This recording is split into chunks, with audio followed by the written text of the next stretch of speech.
Hello dear students, आज के इस वीडियो में बेटा हम लोग डिस्कस करने वाले हैं पूर्ण तरंग दृष्टिकारी फुल वेव रेक्टिफायर।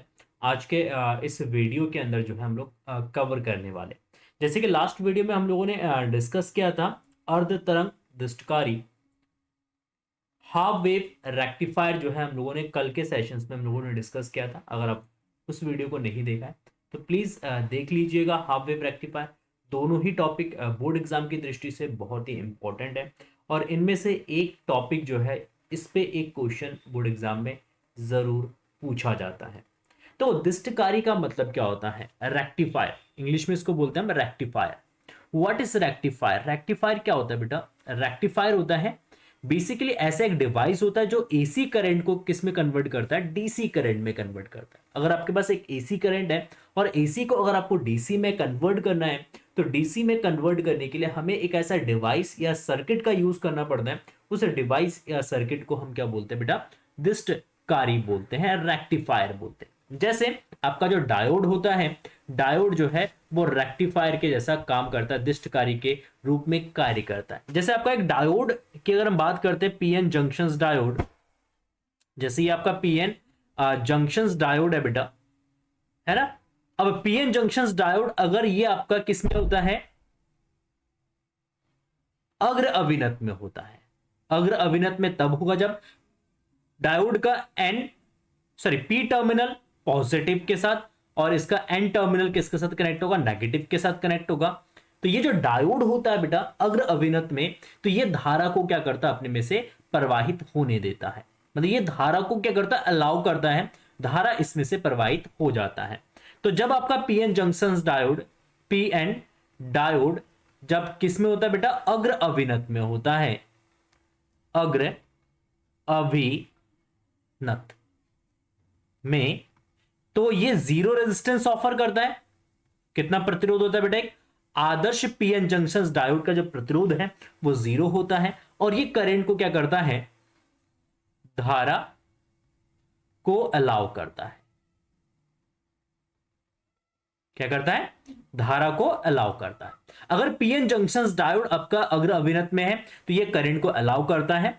बट जब पीएन जंक्शन डायोड आपका रिवर्स बायसिंग में होता है, इस तरीके से रिवर्स बायसिंग मतलब पश्च अभिनत में, जैसे ये डायोड है आपका, है ना, इस डायोड का पी टर्मिनल को नेगेटिव के साथ कनेक्ट कर देंगे और एन टर्मिनल को अगर हम पॉजिटिव के साथ कनेक्ट कर देते हैं, तो ये डायोड आपका होता है बेटा पश्च अभिनत में। ये आपका पी हो गया, ये आपका एन हो गया, ये नेगेटिव के साथ और एन आपका पॉजिटिव के साथ। तो ये हमारा डायोड जो है पी एन डायोड जो है बेटा, ये आपका किस में होगा? पश्च अभिनत में। पश्च अभिनत में। और ये पश्च अभिनत में क्या करता है बेटा? पश्च अभिनत में ये इनफाइनाइट रेजिस्टेंस ऑफर करता है करंट के लिए। कितना प्रतिरोध ऑफर करेगा? इनफाइनाइट रेजिस्टेंस ऑफर करता है। और जब ये इनफाइनाइट रेजिस्टेंस ऑफर करता है तो ये धारा को क्या करता है? धारा को ब्लॉक करता है। क्या करता है? धारा को ये ब्लॉक कर देता है, इसको रोक देता है। मतलब जब डायोड पश्च अभिनत में होता है तो उसमें से धारा प्रवाहित नहीं होता। तो डायोड का इसी कैरेक्टरिस्टिक्स का यूज करके इसका हम रेक्टिफायर के रूप में यूज करते हैं। तो फुल वेव जो रेक्टिफायर्स होते हैं उसके अंदर दो डायोड्स होते हैं और उसका हम सर्किट डायग्राम देखेंगे। तो ये डायोड के जो कैरेक्टरिस्टिक्स है, इसी कैरेक्टरिस्टिक्स की वजह से बेटा इसको हम यूज करते हैं एज अ रेक्टिफायर के फॉर्म में। ठीक है। तो पूर्ण तरंग दृष्टिकारी में अगर हम इसके परिपथ की बात करते हैं तो देखो इसका परिपथ कैसे बनेगा बेटा, सर्किट डायग्राम कैसे बनेगा। तो लेट से हमारे पास एक ट्रांसफार्मर है, ये स्टेप डाउन ट्रांसफार्मर है, ठीक है ना। कैसा ट्रांसफार्मर है बेटा? स्टेप डाउन ट्रांसफार्मर है। ये इसकी द्वितीय कुंडली है, ये इसकी द्वितीय कुंडली है, ठीक है। ये हमारा एक ट्रांसफार्मर बन गया। तो ये ट्रांसफार्मर की जो प्राइमरी कॉइल है, इस प्राइमरी कॉइल को हम क्या करते हैं? एक एसी सोर्स के साथ कनेक्ट करते हैं बेटा। एक एसी सोर्स लेंगे और उस एसी सोर्स के साथ हम क्या करते हैं? कॉइल को हम कनेक्ट करते हैं, प्राइमरी कॉइल को। ये हमारा एक एसी सोर्स है, ठीक है।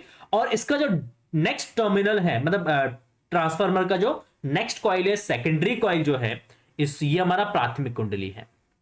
प्राथमिक कुंडली, ये हमारा बेटा द्वितीयक कुंडली है, द्वितीयक कुंडली। ठीक है, अब इस द्वितीयक कुंडली के साथ हम क्या करते हैं, दो डायोड को हम कनेक्ट करते हैं।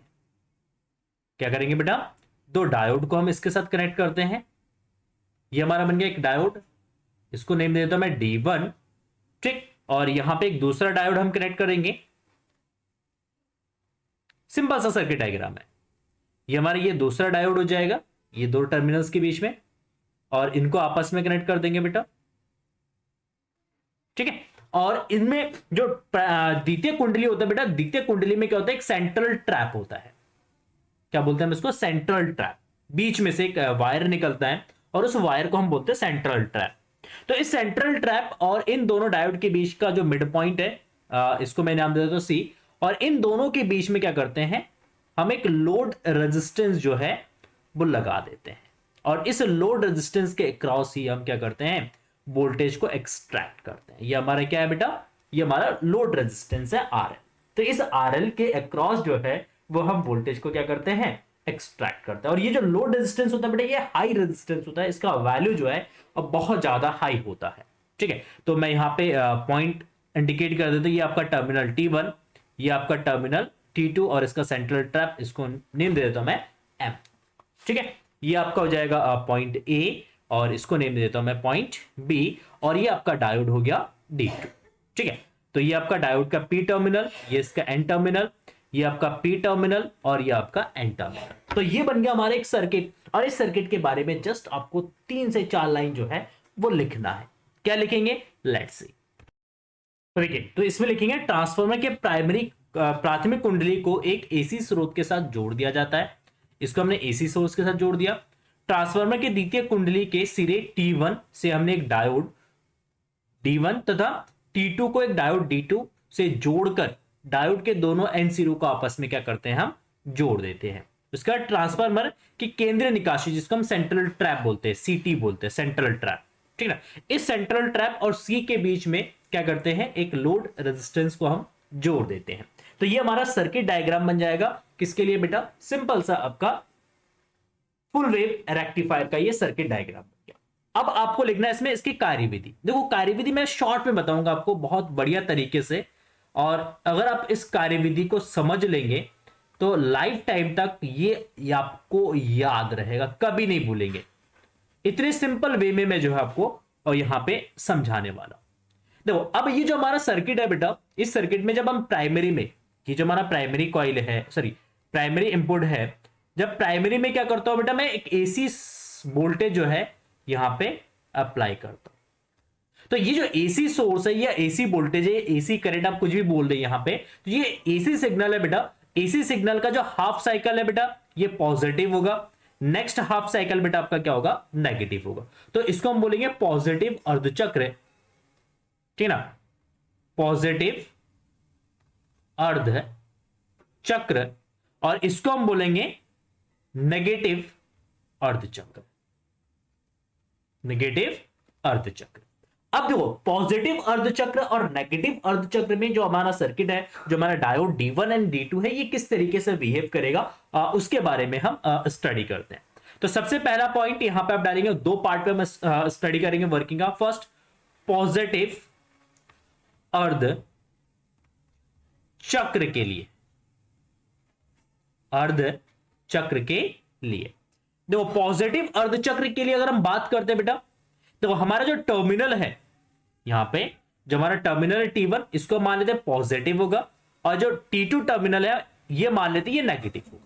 जो फर्स्ट हाफ साइकिल है, फर्स्ट अर्ध चक्र जो है पॉजिटिव अर्ध चक्र, इस केस में हम अज्यूम करते हैं, मान लेते हैं कि जो T1 टर्मिनल हमारा ये पॉजिटिव और T2 टर्मिनल जो है ये हमारा नेगेटिव होगा, कि दो टर्मिनल से T1 एंड T2, तो T1 and T2, T1 positive, T2 आपका नेगेटिव। तो यहां पे हम लिखते हैं कि जो T1 है आपका ये पॉजिटिव होगा, ठीक है, और T2 टर्मिनल जो है वो आपका नेगेटिव होगा। यहां पे आप लिख सकते हैं टर्मिनल, क्या लिख सकते हैं, टर्मिनल, यहां पे आप लिख सकते हैं टर्मिनल, टर्मिनल T2 आपका नेगेटिव होगा। अच्छा, अब देखो, T1 पॉजिटिव, T2 नेगेटिव, तो जो डायोड D1 है, डायोड D का P पॉजिटिव के साथ और N जो है वो किसके साथ कनेक्ट होगा बेटा, नेगेटिव के साथ। तो देखो अगर डायोड का P पॉजिटिव और N नेगेटिव के साथ कनेक्ट होता है तो ये अग्रविनत में होता है। डायोड का P अगर नेगेटिव के साथ और N पॉजिटिव के साथ कनेक्ट होता है तो डायोड हमारा पश्च अविनत में होता है। तो इस केस में जो डायोड D1 है ये हमारा अग्र अविनत में होगा, और डायोड D2 जो है यहाँ पे, ये जो डायोड D2 है आपका, D2 का P नेगेटिव के साथ और N यहां से आते हुए ये किसके साथ कनेक्ट होगा, पॉजिटिव के साथ। तो इस केस में डायोड D2 जो है वो हमारा पश्च अविनत में होगा। तो इस केस में आपका D1 जो डायोड D1 आपका अग्र अविनत में होगा बेटा, अग्र अभिनत, और D2 डायोड जो है वो आपका किस में होगा बेटा, पश्च अविनत, पश्च अविनत में। अच्छा अब D1 डायोड अग्र अविनत में है, D2 पश्च अविनत में है। तो आपको पता है जब डायोड अग्र अविनत में होता है वो करंट को अलाउ करता है, और D2 क्योंकि पश्च अविनत में है इसलिए करंट को क्या करेगा बेटा, ब्लॉक करेगा। तो आप यहां पे लिख सकते हैं अतः D1 डायोड धारा को अलाउ करेगा तथा D2 डायोड धारा को ब्लॉक करेगा। क्या करेगा, धारा को ब्लॉक करेगा। देखो अब ये D2 डायोड में से धारा प्रवाहित नहीं होगा, D1 में से धारा प्रवाहित होगा, तो धारा यहां से निकलेगा और इस तरीके से जो है परिपथ में आपका धारा जो है वो प्रवाहित होगा। इस तरीके से इस परिपथ में धारा की जो दिशा है वो इस तरीके से जाएगा। तो हम धारा की दिशा को हम बताएंगे तो T1 A C R L M, ठीक है। तो धारा की दिशा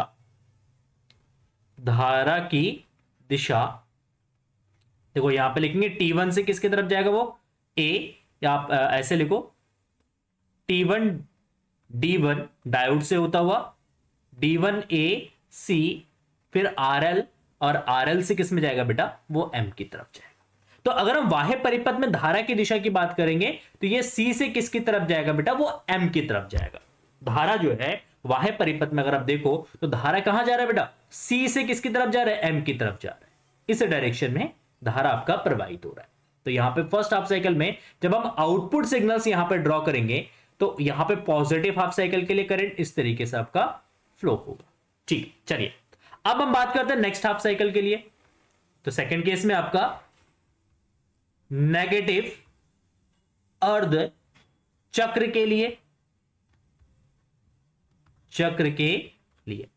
तो नेगेटिव अर्धचक्र के लिए अगर हम बात करते हैं, नेगेटिव अर्धचक्र के लिए करंट क्या होगा, तो नेगेटिव अर्धचक्र के लिए देखो अब नेगेटिव जब साइकिल आपका रिवर्स होगा, जब साइकिल रिवर्स होगा करंट का डायरेक्शन से रिवर्स होगा, करंट का डायरेक्शन से रिवर्स होगा तो यहां पे पोलरिटी भी आपका रिवर्स हो जाएगा। तो अब T2 जो है वो आपका नेगेटिव हो जाएगा, सॉरी T1 आपका नेगेटिव हो जाएगा और T2 टर्मिनल आपका क्या हो जाएगा बेटा, पॉजिटिव हो जाएगा।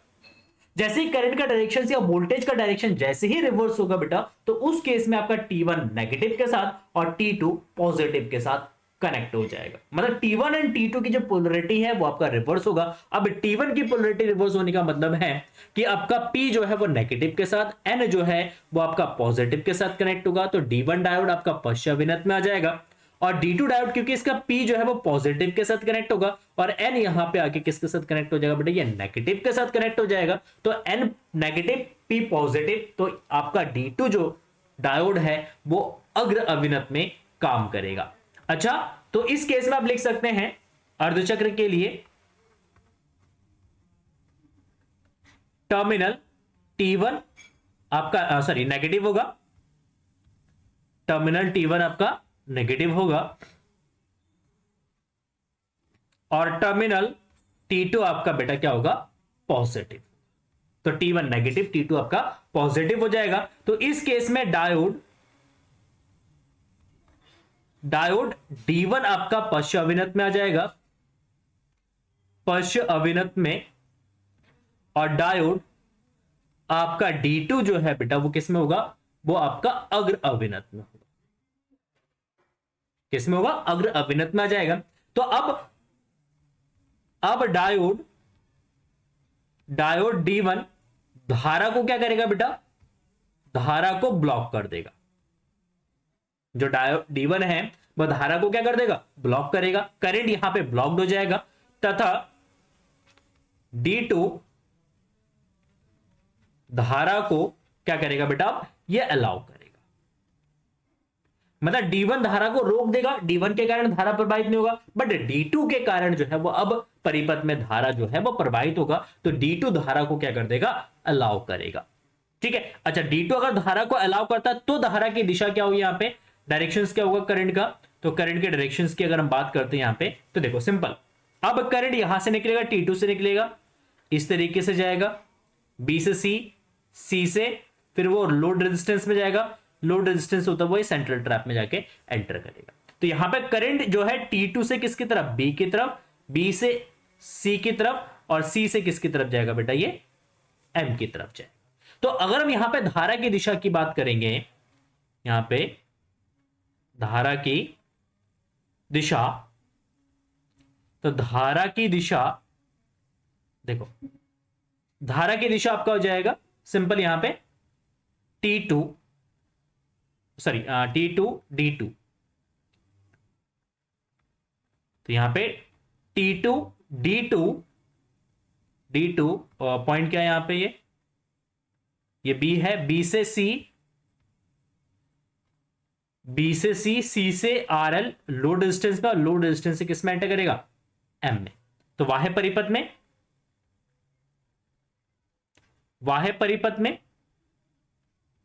देखो, वाह्य परिपथ में धारा जो है वो किसकी तरफ फ्लो होगा बेटा, वो C से M की तरफ फ्लो। देखो फर्स्ट हाफ साइकिल में भी धारा C से M की तरफ फ्लो हो रहा था, अब नेक्स्ट नेगेटिव हाफ साइकिल में भी धारा जो है वो C से किसकी तरफ फ्लो हो रहा है, वो M की तरफ फ्लो हो रहा है। इसका मतलब वाह्य परिपथ में, मतलब लोड रेजिस्टेंस में धारा की जो दिशा है वो क्या होगा, सेम होगा। पॉजिटिव हाफ साइकिल के लिए भी इधर फ्लो हो रहा है, नेगेटिव हाफ साइकिल के लिए भी धारा जो है वो आपका इसी डायरेक्शन में फ्लो हो रहा है। इसका मतलब यहां पे नेक्स्ट हाफ साइकिल के लिए भी करंट पॉजिटिव डायरेक्शन में ही रहेगा। क्या रहेगा बेटा, पॉजिटिव डायरेक्शन में ही रहेगा। तो यहां पे जो आपको आउटपुट जो करंट मिलेगा, ये आउटपुट करंट में धारा की दिशा क्या है, सेम है, इसलिए ये हमारा डीसी करंट होगा। क्या होगा, ये डीसी करंट होगा। ये आपका निर्गत धारा, ठीक है ना, और ये आपका निवेशी धारा, ये आपका क्या है, निवेशी है। तो निवेशी अगर आप एसी डालोगे, मतलब इनपुट अगर एसी डालोगे तो आउटपुट में आपको क्या मिलेगा बेटा, डीसी मिलेगा। तो आप लिख सकते हैं अतः, यहां पे एक लाइन लिख सकते हैं, अतः वाह्य परिपथ में धारा की दिशा दोनों चक्र के लिए समान है, इसलिए यह एक डीसी धारा है। ठीक है, तो इस तरीके से आपका जो है, इस तरीके से आपका जो है डायोड जो है वो एक फुल वेव रेक्टिफायर के जैसा वर्क करता है। तो ये पूरा मैंने आपको लिख दिया है कि आपको बस बोर्ड एग्जाम में अगर क्वेश्चंस बनता है तो इसी तरीके से आपको इसको लिखना है। अगर आप इसी तरीके से लिख के आएंगे तो डेफिनेटली आपको पूरे मार्क्स मिलेंगे बेटा, और टॉपिक बहुत इजीली क्लियर हो जाएगा। एक बार अगर आप पढ़ेंगे आपको 7 जन्मों तक याद रहेगा डेफिनेटली 101%। तो अच्छे तरीके से इस वीडियो को स्टार्टिंग से एंड तक देखिएगा, पास करके मत देखिएगा, बीच बीच में छोड़ के मत देखिएगा। छोटा सा वीडियो है, टाइम निकाले और इस वीडियो को पूरा देखें। अगर आपको ये वीडियो पसंद आए तो प्लीज वीडियो को लाइक कर देना, अपने दोस्तों के साथ वीडियो को शेयर जरूर करना। मिलते हैं नेक्स्ट वीडियो में, तब तक के लिए thank you so much and bye bye.